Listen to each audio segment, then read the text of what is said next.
Hello friends, welcome to my channel homeopathy with doctor Preeti. मैं doctor प्रीति सक्सेना।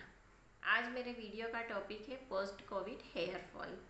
लेकिन इससे पहले यदि आपने अभी तक मेरे चैनल को सब्सक्राइब न किया हो तो प्लीज़ अब अवश्य कर लें, जिससे आप मेरे आगे आने वाले वीडियोस देख सकें। कोविड के बाद हेयर फॉल काफ़ी ज़्यादा मात्रा में देखने में आ रहा है। हेयर काफ़ी बंचेस में निकल रहे हैं। तो क्या है कारण इसका और इसका उपचार क्या है, आज हम अपने वीडियो में इसके बारे में बात करेंगे। तो दोस्तों, जब भी हम बीमार होते हैं हमारे शरीर में एक मैकेनिज़्म काम करती है। जिस भी ऑर्गन को ऑक्सीजन की ज़्यादा ज़रूरत होती है वहाँ हमारी बॉडी और उसे ज़्यादा मात्रा में ऑक्सीजन सप्लाई करने लगती है। तो जैसे कि कोरोना के समय हमने देखा कि लंग्स में, हार्ट में, ब्रेन में काफ़ी ज़्यादा मात्रा में ऑक्सीजन की ज़रूरत पड़ रही थी। तो उस समय इन वाइटल ऑर्गन्स को ऑक्सीजन की सप्लाई बढ़ानी पड़ी, और जो बाल हैं हमारे, जो कि हमारे वाइटल ऑर्गन में नहीं आते, उसे ऑक्सीजन की सप्लाई कम करना पड़ी। तो यही एक कारण है, और ये ऐसा कई बीमारियों में होता है। प्रेगनेंसी में, डिलीवरी के बाद हेयर फॉल होता है।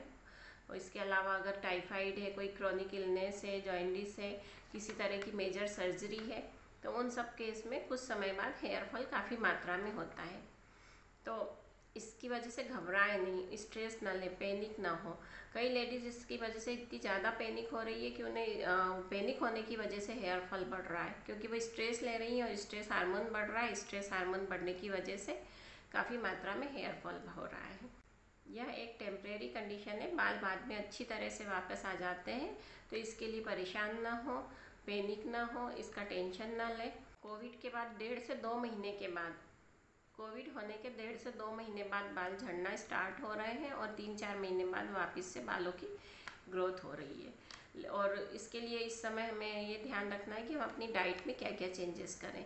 तो डाइट में हमें सबसे पहले हाई प्रोटीन डाइट लेना है। विटामिन अच्छी तरह से लें, मिनरल्स हो, उसमें एंटीऑक्सीडेंट्स हो और ओमेगा 3 हो। इन सब चीज़ों का हमें बेहद ध्यान रखना है। इसके लिए हमें विटामिन सी की अच्छी मात्रा में लेना है, जैसे कि आंवला, टमाटर, नींबू, संतरा, ये सब अच्छी मात्रा में लेना है। डेयरी प्रोडक्ट अच्छी तरह से लेना है, जिसमें कि दूध, दही, पनीर, टोफू आदि का रेगुलर सेवन करना है। हेयर फॉल को कंट्रोल करने के लिए हमें अपनी डाइट पे बहुत अच्छी तरह ध्यान देना है। हाई प्रोटीन डाइट लेना है, विटामिन अच्छी तरह लेना है, आयरन रिच डाइट लेना है। तो सबसे पहले तो हमें विटामिन सी पे ज़्यादा ध्यान देना है। उसके लिए आंवला, टमाटर, संतरा, नींबू ये सब रेगुलर लें। दूसरा, हमें डेयरी प्रोडक्ट अच्छी तरह लेना है, जिसमें कि दूध, दही, पनीर, टोफू, उन्हें भी रेगुलर लेना है। और इसके अलावा स्प्राउट्स लेना है, क्योंकि स्प्राउट्स में सभी तरह के मिनरल्स और सभी तरह के एंटीऑक्सीडेंट्स, ओमेगा 3 सब कुछ मिलता है।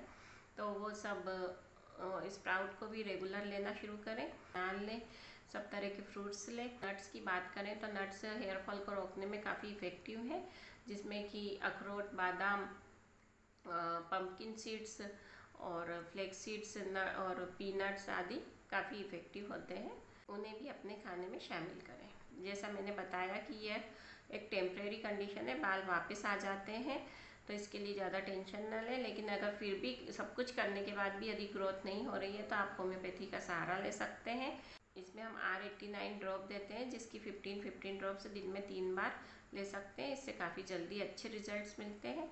इसके अलावा देखा गया है कि हेयर फॉल में ऑनियन ऑयल काफ़ी इफ़ेक्टिव होता है। यदि आप लोग चाहें, मेरा ये ऑनियन ऑयल आप यूज़ कर सकते हैं। इसको 8-9 तरह के ऑयल मिलाकर बनाया गया है। इसमें प्याज के साथ साथ काफ़ी सारी चीज़ें और भी हैं, जैसे कि कलौंजी है, कड़ी पत्ता है, विटामिन ई है, विटामिन सी है, आंवला है, भृंगराज है। इसके अलावा और भी कई तरह की हर्ब्स इसमें मिलाई गई है। तो ये इसके रिजल्ट्स काफ़ी अच्छे देखने को मिल रहे हैं। यदि आप चाहें तो आप ये हमसे मंगवा सकते हैं।